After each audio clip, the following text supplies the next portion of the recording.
What's up, everybody, and welcome back to First Fruits of Zion Reacts.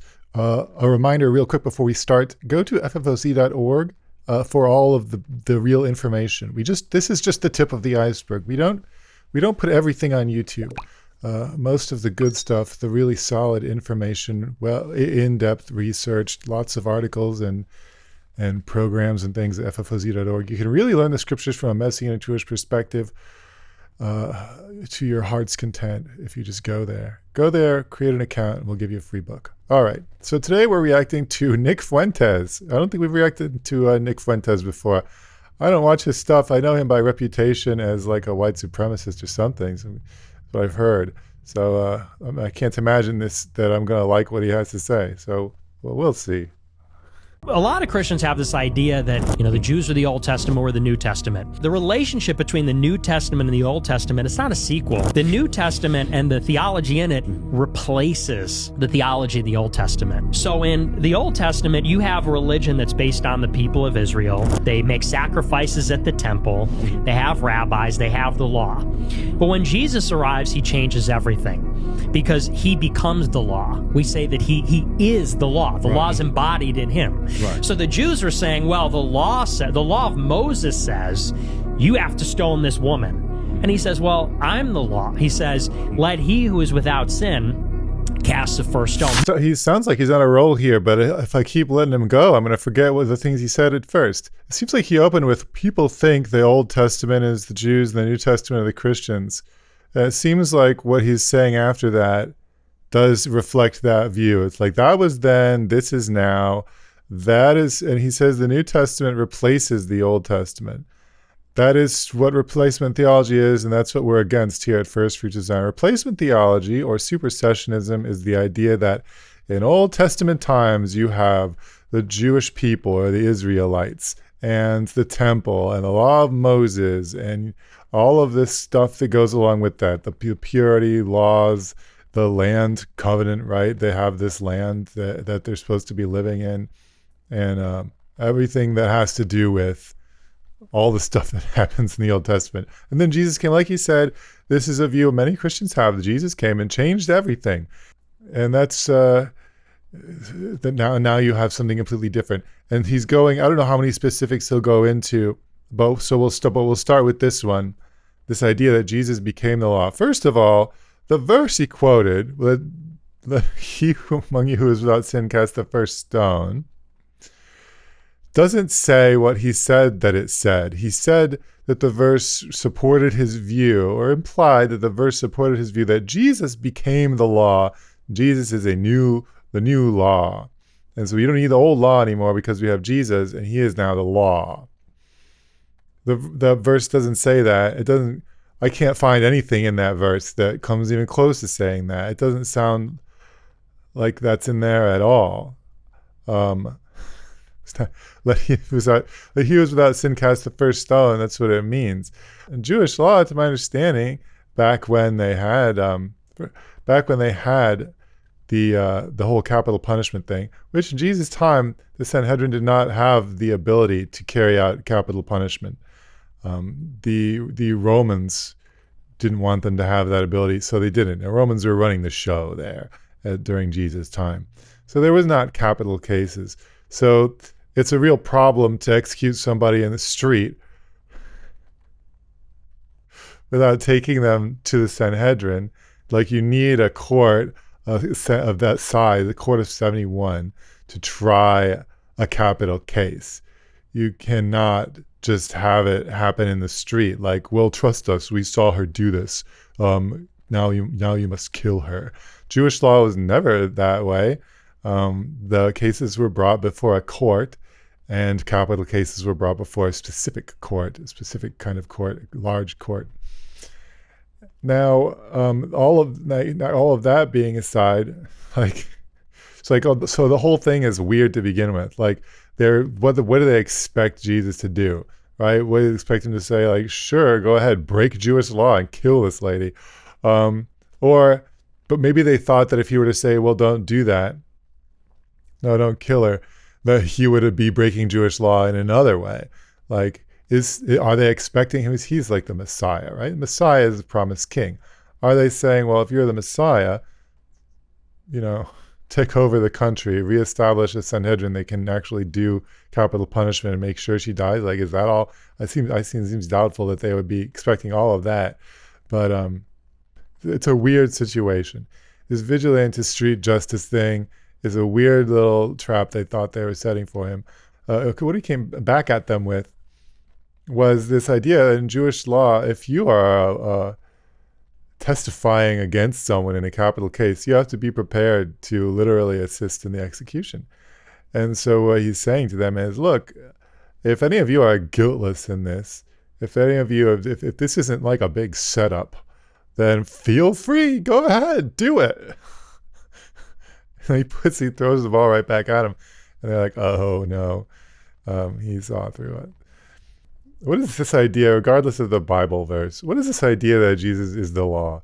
What does it mean for a person to be a law? What does that mean? In what way does a person, because the law has a specific function, right? In fact, I would say the Old Testament law has several functions. It functions in the sense that it is the law of the nation of Israel. So you'll go back to the Old Testament. It's a real country. They have kings, they have judges, they have all kinds of, they have a structured leadership. They have courts, and these courts are handing out judgments. But what is the law? Like, according to what standard are they judging people? Well, that's it. That's there. It's the Old Testament law. It's the Torah. So it's that. It's more than that, though, because it was given by God on Mount Sinai. It's like a moral compass. It shows us the righteousness of God, what he thinks is good behavior, what he thinks is bad, like what is sinful and what is righteous. All of that you can find out by reading the Old Testament law. So it's that as well. And there's more. But we don't have time to get into that all right now. Well, in what sense does Jesus come and replace that? Like, how is a person a substitute for that? How does a person possess the same functionality of that? Well, we could say that the way Jesus lived his life is a moral compass, because he never sinned, which is true. So if you live just the way he did, then you'll never sin, and that's kind of like the same thing as being a law. So maybe that just brings us back where we started, because Jesus never broke the Mosaic law. He attained God's perfect standard of righteousness. He never violated it. So, and that is the same standard of righteousness that's in the Torah, because God doesn't change, right? His righteousness is the same yesterday, today, and forever. What's good, it doesn't randomly become bad. What's bad doesn't become good, because God's commandments, God's law is rooted in like his own righteousness. It mirrors like his righteousness. So if you're just going to say, well, do everything Jesus did, live just the way Jesus did, and that's like your law, you're still there with the law of Moses. Like, it's the same thing. But then like, if you're going to say, well, it's like, what about the civil? What about being like a really specific? It's just like, okay, imitate Jesus is great, and you should do that as far as you can, and as far as that's appropriate for you, because he's Jewish and he's a prophet and he's a king. There's some things he did that you shouldn't do. They're unique to his, like they're sort of his prerogative as far as the role and office that he holds, different offices that he holds. Like, you're not going to atone for the sins of the world. Don't try to atone for the sins of the world.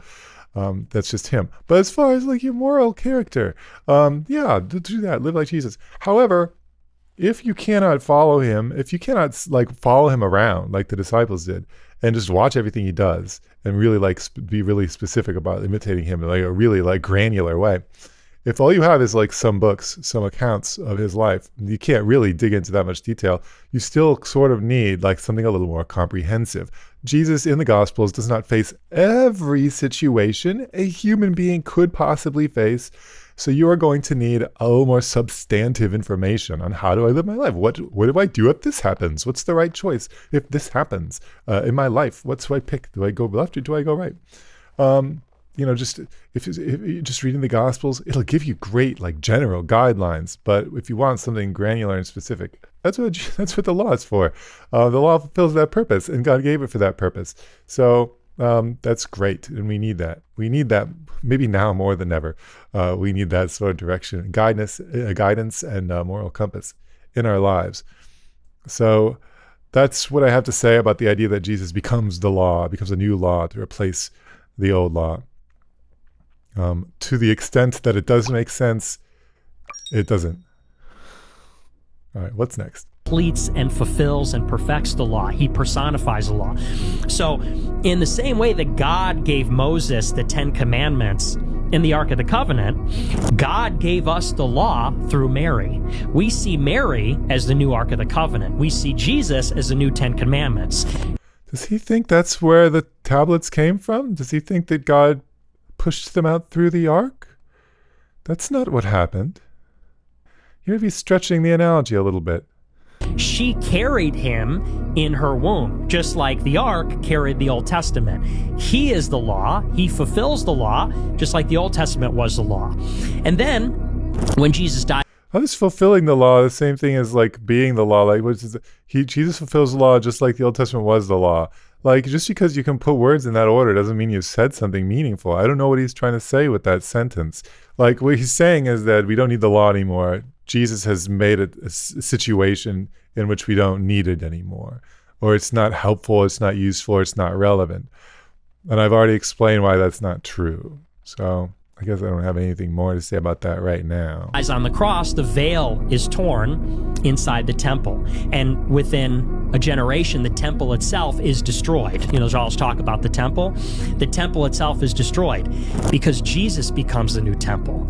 There's no need for a temple. There's no need for animal sacrifices. He becomes the sacrifice. So in the Old Testament, they're sacrificing animals. They talk about the red heifer. They're trying to do that. God gives us a more perfect sacrifice. He offers up himself. And so this is where... So this is something we've covered before on Reacts. But as a refresher, he's talking now probably from Hebrews. As a refresher, and this is the way, I love the way my colleague Aaron Eby put this, which is that if Jesus came so that we didn't have to sacrifice animals anymore, because animals were doing the job, but now Jesus has come so we can stop doing that finally, then he came to save the animals, not to save us. What Hebrews says clearly is that the function of the sacrifices in the temple, with the priests and the Levites and everything, did not accomplish what Jesus accomplished. They were different, like qualitatively different. They're accomplishing something different in the world. They cleansed the earthly sanctuary. They were not able to cleanse the heavenly sanctuary, whatever that is. Jesus, through his death and resurrection and ascension to that place, and his application of his blood, whatever that means, to the to transcendent heavenly sanctuary to purify it. That's a totally different realm of thing happening. And when you have two things that are completely different in their scope and completely different in their goal, then they can't, there's nothing, what would you say that one is, we have one so we don't need the other anymore? Presumably if there's an earthly sanctuary, it would still need to be cleansed. Nothing there has changed about all of the ritual purity laws. Presumably the nexus or some place like where God can dwell in the Holy of Holies, you would still need to avoid bringing things related to death into that place. You would still need to be ritually pure, and you still need to bring sacrifices. So yeah, there's no... Hebrews does not argue that the temple is over and Levites are over and the Old Covenant is over. Although Hebrews thinks that Jesus is going to come back any minute now. So he says that they're almost over. And it's been a long time and he hasn't come back yet. So we're still there. We're still in the zone, in this era. You know, Jewish eschatology, which is New Testament eschatology, divides basically all of history into two eras. Did you know this? You have this age and you have the age to come. In this age, things are a certain way, you know, there's suffering and there's injustice, right? And in the next age, there will be abundance and there will be justice. And this age is kind of terrible and everyone's having a rough time. Most people are having a rough time, and they are all going to be having a great time in the next world, like Jesus said about the rich man and Lazarus, right? So the next era comes. We call it the Messianic era, right? And Jesus will come and he will establish a real kingdom in Israel, and he'll rule the world. Isaiah 2 says there's not going to be wars anymore. And there's other prophecies. The wolf will lie down with the lamb. The lion will eat straw like the ox. All these wonderful, wonderful things. The creation will be in harmony with each other. We will all, you know, the swords into plowshares and all that. That's the next era, right? When Hebrews is looking forward to this time, like this time that's going to be different, That's what they're looking forward to. Looking forward to like the world to come, where everything does change, and we have these substantive changes, not just some mystical spiritual thing is happening, but stuff you could see like all around you. This whole world changes. The whole economy of the world changes in every way that you can imagine. So that hasn't happened yet. If you want to know more about Jewish eschatology, and you want to understand the book of Revelation, registration is open now for End of Days, our next Torah Club study track. There's still time. Go to endofdays.org. I've seen some of the preview lessons, and they're amazing. You want to understand the end times. You want to understand the whole scope of human history and what this is all leading up to, and what to expect when you're expecting the Messiah. Sign up, endofdays.org. Join a club, start a club. You'll love it. All right, where were we? So this is where a lot of the Protestants say we need to support Israel because the Bible says those who bless Israel will be blessed. That's in the book of Genesis. And the book of Genesis is talking about what is Israel in the Old Testament and the first covenant that God makes with the Jewish people. When Jesus comes, just like everything else, Israel's transformed. The laws changed, the priesthood has changed, the temple has changed, and Israel changes. What was the family and the race becomes the body of Christ. He says there is neither Jew nor Gentile. The new Israel is the Christians. Well, never go full Marcion. That's what I say. Never go full Marcion. Never say, well, that's in Genesis, so, chuck it. Because without, like, where do you, the Old Testament is like the foundation, particularly the Torah is the foundation for everything else we believe. And your house will not stand if you take out its foundation. Where to start? That's in Genesis. So, it's just, this is what I imagine. I imagine like maybe you have a child and your child needs surgery, and you bring your child to the hospital on a scheduled day. You send your child back with the doctor, and then they bring the child back out, and it's clearly a different child. And then you say to the doctor, "Where's my child?" And the doctor says, "It's the same child, but everything about him has changed. Changed his face, changes his personality, different height now, he's different color, but it's definitely the same child." We wouldn't go ahead and just like have something completely different. It's the same sort of weird feeling I get when people say, "Oh, that was in the Old Testament where God chose a different people, and then now God shows like another people." But we shouldn't interpret that as God like breaking his promise in Jeremiah 31 that he would literally never cast off the people of Israel. It's just like this is the new Israel. Like, welcome to the new Israel. Just pick some other people and just call them the same thing, and that's the same as having the same people. But it's not, is it? It's not the same thing. And I think of Islam when I think of this, right?